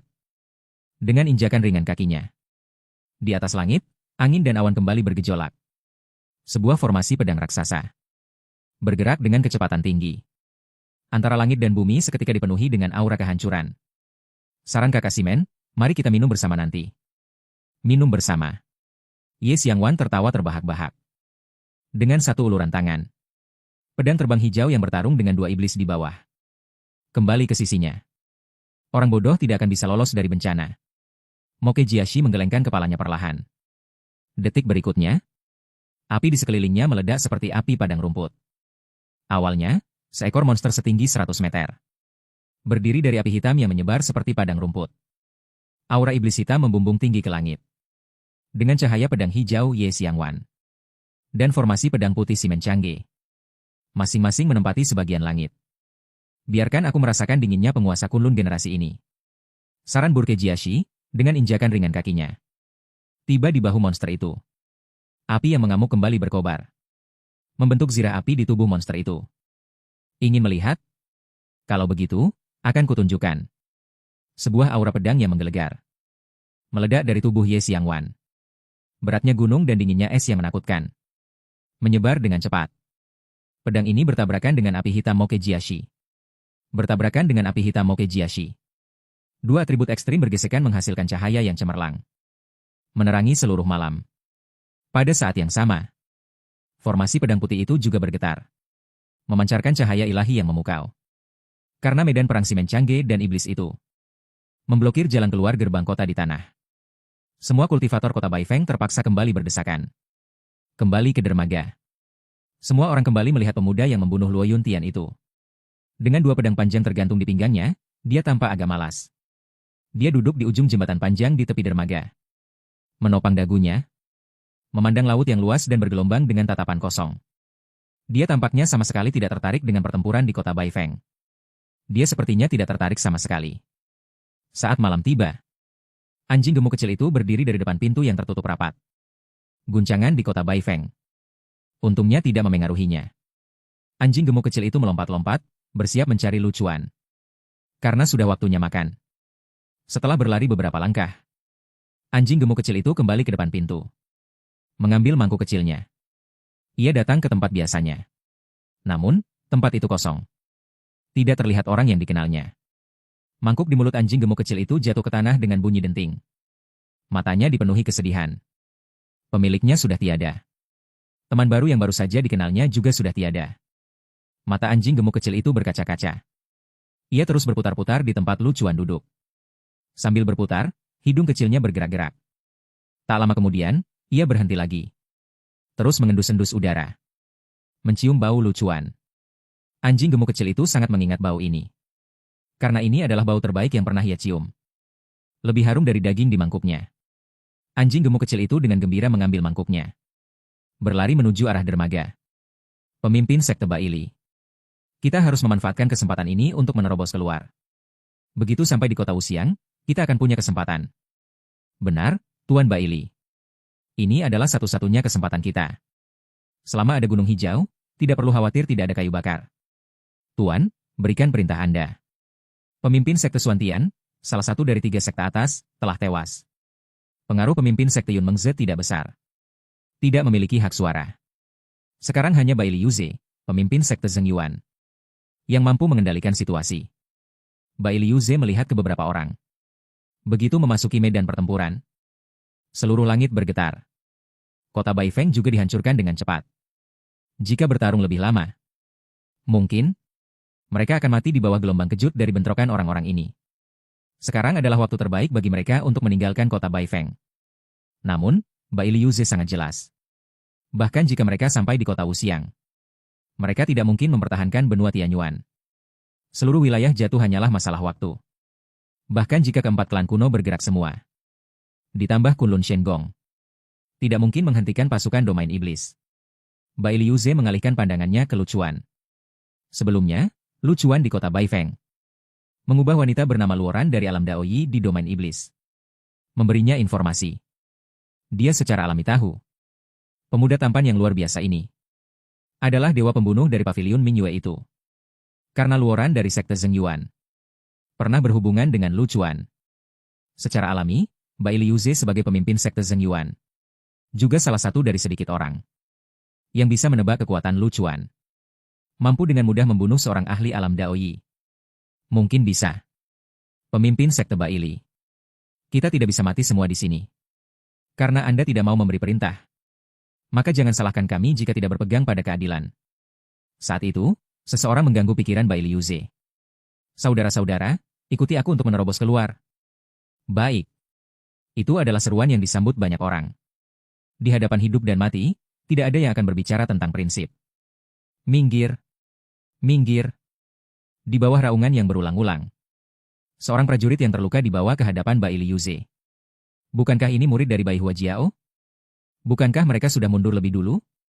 Kami kembali. Melihat prajurit yang terluka ini, hati semua orang dipenuhi firasat buruk. Bai Liuze segera memasukkan pil ke mulut prajurit yang terluka itu. Kondisi prajurit yang terluka sedikit membaik. Tapi hanya itu saja. Jiwa spiritualnya akan hancur. Tidak ada obat yang bisa menyelamatkannya. Tuan Baili dicegat oleh pasukan domain iblis. Jangan pergi ke kota Wuxiang. Jalan belakang telah terputus. Prajurit yang terluka itu mengucapkan beberapa patah kata dengan terbata-bata. Lalu tidak bersuara lagi. Kepala Bai Liuze berdengung. Saat berdiri, seluruh tubuhnya sedikit linglung. Hampir pingsan. Berita ini menyebar seperti wabah. Semua orang berwajah pucat pasi. Selain keputusasaan, hanya ada keputusasaan. Tuan Baili, Tuan Baili, Anda baik-baik saja? Orang di sampingnya segera membantu Bai Liuze. Bai Liuze menghela napas panjang. Tersenyum pahit, kita sudah tidak punya jalan keluar. Benua Tianyuan kurang dari sehari. Sudah bisa dinyatakan jatuh. Sudahlah, sudahlah. Pergilah selamatkan diri masing-masing.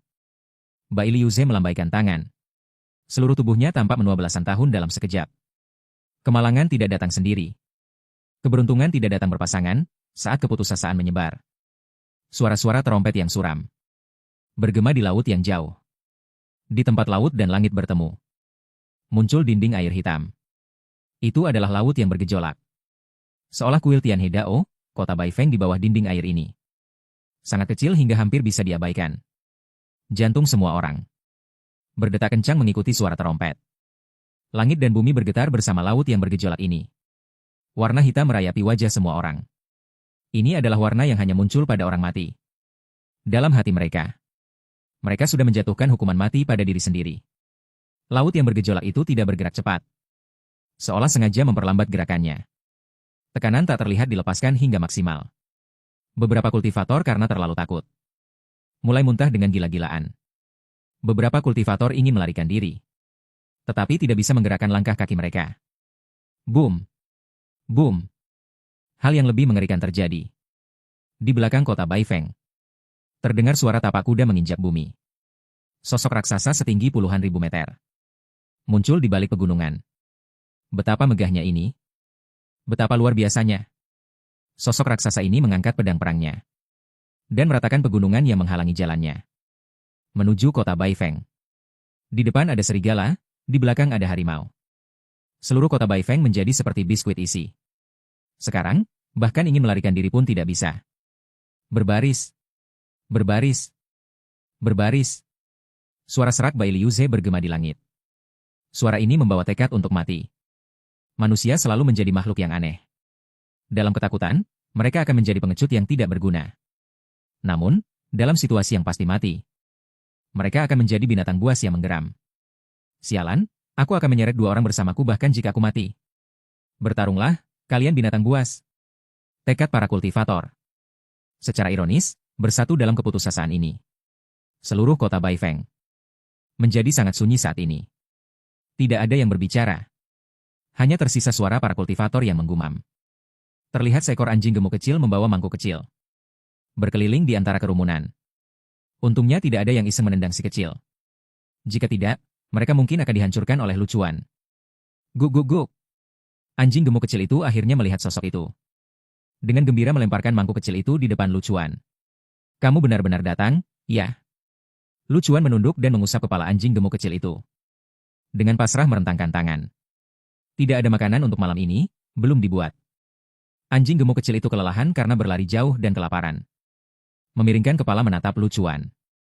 Ia mengira lucuan tidak mengerti maksudnya. Menyentuh mangkuk kecilnya dengan cakar. Menggonggong 2 kali. Lucuan tertawa geli. Memukul Afu yang di sampingnya. Keluarkan beberapa pil kekuatan. Kamu sakit, ya? Tidak bisa bicara baik-baik? Afu saking marahnya sampai bibirnya terbalik. Memperlihatkan deretan gigi depannya yang besar. Lucuan meliriknya. Afu segera dengan patuh mengeluarkan kantong kecil. Seekor anjing bau juga pantas makan pil kekuatan Tuan Keledai? Sialan, kau beruntung, bocah kecil. Afu menggerutu tidak puas. Lucuan terlalu malas untuk memperhatikannya. Membuka kantong dan mengambil segenggam pil kecil berwarna perak. Menaruhnya di mangkuk kecil. Mendorong mangkuk kecil itu ke depan anjing gemuk kecil. Mata Lucuan menyipit karena tersenyum. Makanlah, meskipun lezat, ini mengenyangkan. Setelah makan ini, kamu akan menjadi anak paling keren di jalanan ini. Anjing gemuk kecil itu benar-benar sangat lapar. Meskipun pil kekuatan tidak ada rasanya. Tetapi yang ada di mangkuk pasti bisa dimakan. Mengunyah beberapa suap. Langsung menghabiskan setengah mangkuk pil kekuatan. Lucuan melihatnya dan tertawa. Menyisakan setengah kantong pil kekuatan. Juga dituangkan ke mangkuk anjing gemuk kecil itu. Membuang-buang barang. Afu, si bebek tua, melihatnya dengan geram. Ingin sekali menendang mati anjing gemuk kecil itu saat itu juga. Suasana tegang karena kedatangan anjing gemuk kecil itu. Tampaknya sedikit mencair. Kultivator yang telah selesai mengatur formasi melihat ke arah Lucuan yang sedang memberi makan anjing. Sosok Lucuan yang ramping dan tinggi. Membentang sangat panjang di bawah cahaya bulan yang samar. Dua pedang panjang dengan warna berlawanan di pinggangnya. Agak tidak masuk akal. Karena kultivator tidak akan menggunakan pedang seperti itu. Kultivator hanya akan menggunakan pedang terbang. Tuan muda, cepatlah masuk ke kota besar. Bisa hidup lebih lama adalah sebuah keuntungan. Kultivator yang paling dekat. Tampaknya tidak ingin melihat. Tuan muda bangsawan dengan aura luar biasa ini. Mati di bawah ombak laut yang mengamuk itu. Dia berteriak dengan niat baik.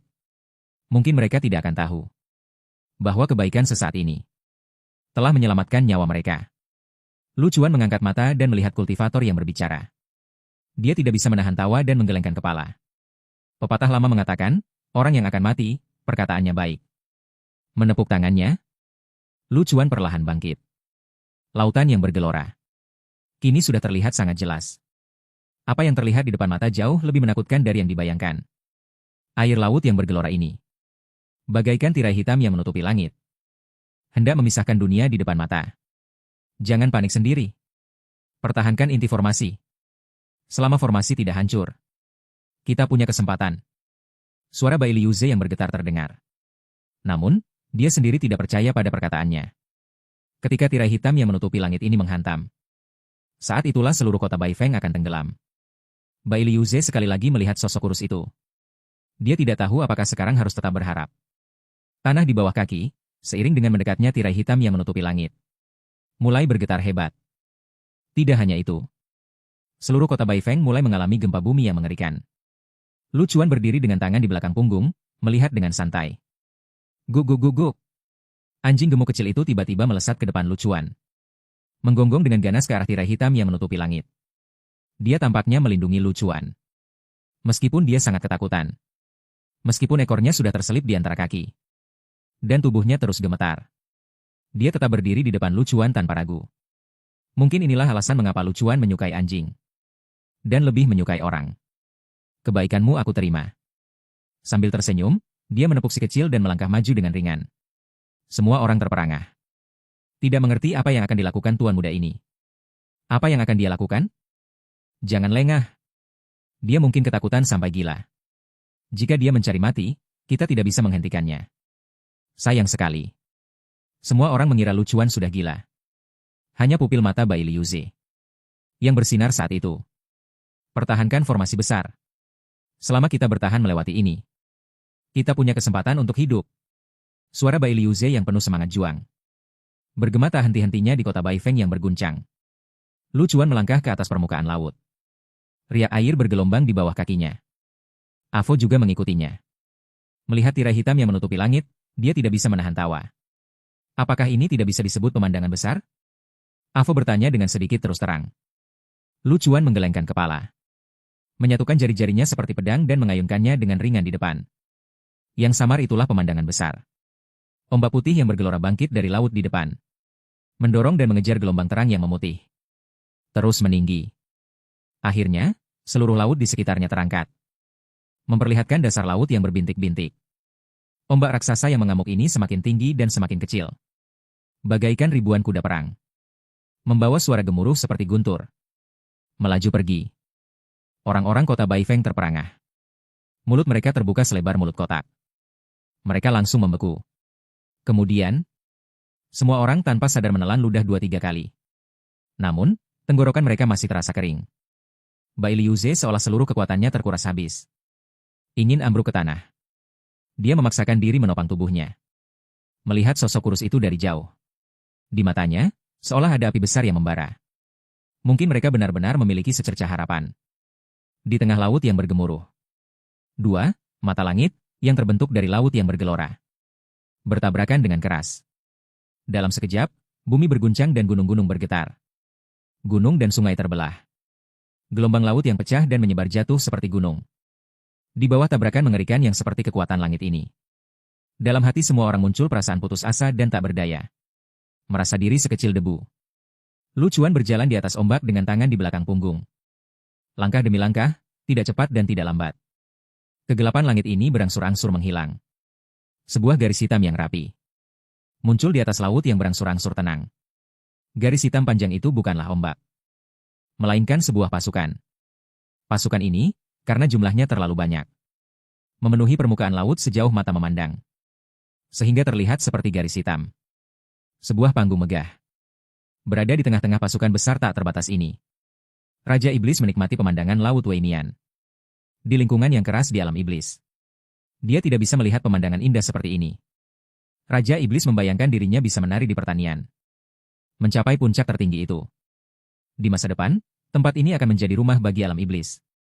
Panggung di depan perlahan berhenti. Alis dan mata Raja Iblis yang indah sedikit mengernyit. Mengapa berhenti?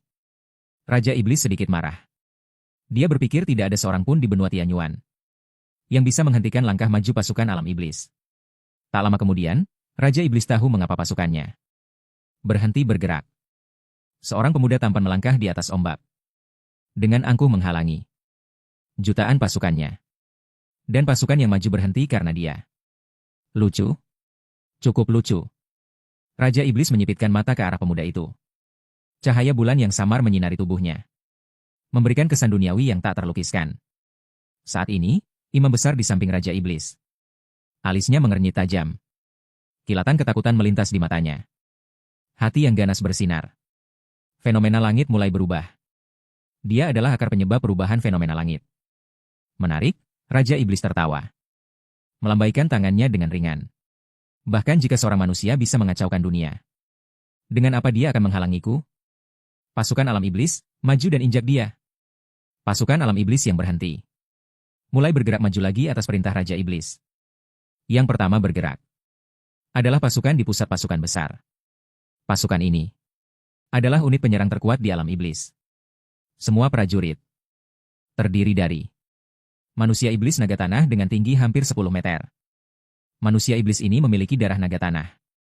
Tidak hanya memiliki kekuatan tak terbatas, kekuatan fisiknya juga sangat tinggi. Sisik di tubuh mereka adalah zirah terbaik, mampu menahan sebagian besar kerusakan dari artefak sihir. Ini adalah pasukan pelopor terbaik. Tidak ada yang lebih mengerti cara menyerbu selain mereka. 100.000 prajurit naga tanah menyerbu di atas permukaan laut. Seekor naga tanah raksasa sebesar gunung dengan sayap muncul di atas pasukan ini. Ukuran naga tanah ini sangat mengerikan, hampir menutupi separuh langit. Pada saat yang sama, 2 arus baja, satu di kiri dan satu di kanan, dengan erat melindungi manusia iblis naga tanah. Sayap pasukan juga menyerbu bersamaan. Tekanan yang ekstrim menghantam dengan keras seperti longsoran gunung. Lucuan akhirnya mengerti mengapa kultivator benua Tianyuan kalah begitu cepat dibandingkan dengan pasukan yang disiplin dan terlatih ini. Kultivator yang tersebar dan tidak teratur di benua Tianyuan benar-benar bukan apa-apa. Melihat pasukan yang menyerbu, Lucuan tersenyum dan menggelengkan kepalanya. Terkadang, jumlah orang tidak bisa menentukan segalanya. Raja Iblis tidak tahu dengan apa pemuda ini akan menghalangi pasukan alam iblis. Tapi tak lama kemudian dia akan tahu jawabannya. Lucuan menarik napas dalam-dalam. Tangan kanannya perlahan meraih gagang pedang pembunuh kehidupan. Sebenarnya, sebagai seorang pendekar pedang, Lucuan lebih menyukai pertarungan 1 lawan 1 dengan master terhebat daripada seperti sekarang ini. Shaseng terhunus. Semburan cahaya hitam melesat ke langit. Dan saat ini, sejumlah besar awan petir berkumpul di langit. Pada saat Shaseng terhunus ini, Dao surgawi sepertinya juga merasakan bahaya dan mulai menerapkan hukum surgawi pada Lucuan. Lucuan tersenyum tipis, dengan cepat menarik sudut bibirnya. Melihat 3 bencana, Shaseng terlepas dari genggaman dan perlahan tenggelam ke dalam laut di depannya. Detik berikutnya, Lucuan menggerakkan didantiannya. Nebula yang terbentuk dari niat itu. Nebula itu berputar. Kekuatan mengerikan disuntikan ke dalam Shaseng yang tenggelam di laut. Di tempat Shaseng tenggelam, gumpalan air laut hitam muncul. Kehitaman ini berkumpul dan tidak menyebar. Tiba-tiba, dari gumpalan hitam itu, terbelah benang-benang hitam yang tak terhitung jumlahnya. Benang-benang hitam ini seperti jaring laba-laba, dengan titik hitam itu sebagai pusatnya, menyebar gila-gilaan ke segala arah. Garis-garis hitam ini seperti ular laut yang licik dan berbisa. Diam-diam melewati pasukan penyerang. Ketika pasukan penyerang menyadari bahwa ada benang-benang hitam tak terhitung yang menyebar di permukaan laut. Sudah terlambat. 100.000 prajurit naga tanah. Ditambah 150.000 prajurit besi yang menjaga sayap. Di bawah kaki setiap orang. Terhubung dengan seutas benang hitam. Aliran niat aneh dan kejam. Disalurkan secara gila-gilaan melalui benang-benang ini. Pikiran mereka hampir seketika jatuh. Menjadi boneka seperti mayat hidup. Lucuan mengangkat tangannya. Melambaikan tangannya dengan ringan. Pasukan penyerang berhenti. Kemudian pasukan berbalik. Mengacungkan senjata mereka ke arah rekan-rekan di belakang. Raja Iblis melihat pemandangan ini. Melonjak dari kursinya karena kesakitan. Wajahnya pucat pasi. Kalian ingin memberontak, Raja Iblis? Raja Iblis meraung. Namun, tidak ada yang menjawabnya. Yang ada hanyalah langkah kaki teratur dari 250.000 pasukan ini. Mereka dikendalikan. Putuskan benang-benang hitam itu. Tangan imam besar dengan cepat membentuk segel. Satu persatu, rune berwarna abu-abu yang sulit dipahami. Meluncur keluar dari tubuhnya. Rune-rune ini mengaduk aturan Dao Agung. Dan retakan yang hancur muncul di udara. Rune-rune itu jatuh ke permukaan laut. Berusaha memblokir benang-benang hitam itu. Namun, begitu menyentuh benang-benang hitam itu, imam besar merasakan gelombang niat mengerikan yang tak tertandingi. Mengalir deras kembali melalui rune. Wajah imam besar pucat pasi. Ia memuntahkan seteguk darah. Ia segera memutuskan hubungan dengan rune-rune itu. Ini bukan kekuatan senyuan. Tidak membawa kekuatan aturan apapun. Hanya kekuatan pembantaian yang paling murni. Imam besar seketika menyadari sesuatu. Berbicara dengan suara serak. Dia bukan orang dari dunia ini. Kekuatannya bukan milik dunia ini. Sambil berbicara, imam besar mendongak ke langit yang sudah mengumpulkan kesengsaraan petir penghancur dewa.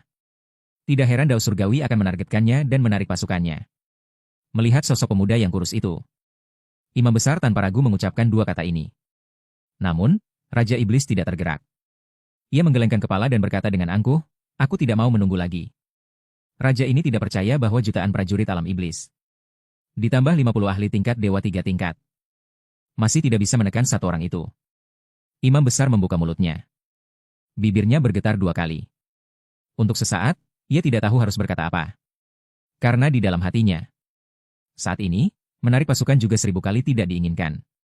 Hancurkan para pengkhianat ini untuk Raja. Raja Iblis melambaikan tangannya yang besar. Memberikan perintah dengan semangat membara. Dari belakang, aliran putih keperakan melesat maju. Warna ini sangat kontras dengan kegelapan dan tekanan keseluruhan alam iblis. Terlihat sangat tidak serasi. Pasukan ini adalah elit dari seluruh alam iblis. Dan juga alasan terbesar Raja Iblis berani menginjakan kaki di dunia Agung Haoran. Arus perak terhadap 250.000 itu. Pasukan yang dikendalikan melancarkan serangan. 2 arus, hitam dan putih. Dengan cepat bertabrakan. Bahkan seperti pedang tajam. Menembus pasukan penggiling naga bumi. Membelah seluruh pasukan menjadi 2. Namun, pemandangan berikutnya tidak seindah yang dibayangkan Raja Iblis. Ketika kedua pasukan bercampur dalam pertempuran, ledakan terjadi. Tanpa peringatan apapun. Tanpa tanda apapun. Pasukan yang dikendalikan hampir seketika melakukan bunuh diri. Dengan suara ledakan keras. Cahaya hitam yang membakar menyala di antara langit dan bumi. Hampir semua orang pada saat itu matanya melotot. Kemudian, gelombang panas membara melesat keluar dari pasukan yang bertempur. Disertai dengan suara gemuruh yang mengguncang langit dan bumi. Energi yang mengamuk seperti badai pasir yang menutupi langit. Melayang ke udara. Tarian darah merah menyala mekar dengan mempesona. Seolah-olah bunga-bunga higan yang mempesona dan indah. Bersaing dalam keindahan. 250.000 pasukan elit alam iblis bunuh diri. Kekuatan ini bahkan menguapkan air laut di sekitarnya dalam waktu singkat. Uap yang menyebar menyelimuti seluruh medan perang. Saat itu, Lu Chuan menarik pedangnya. Pedang panjang yang tenggelam di laut terbang keluar dari air. Jatuh ke tangannya.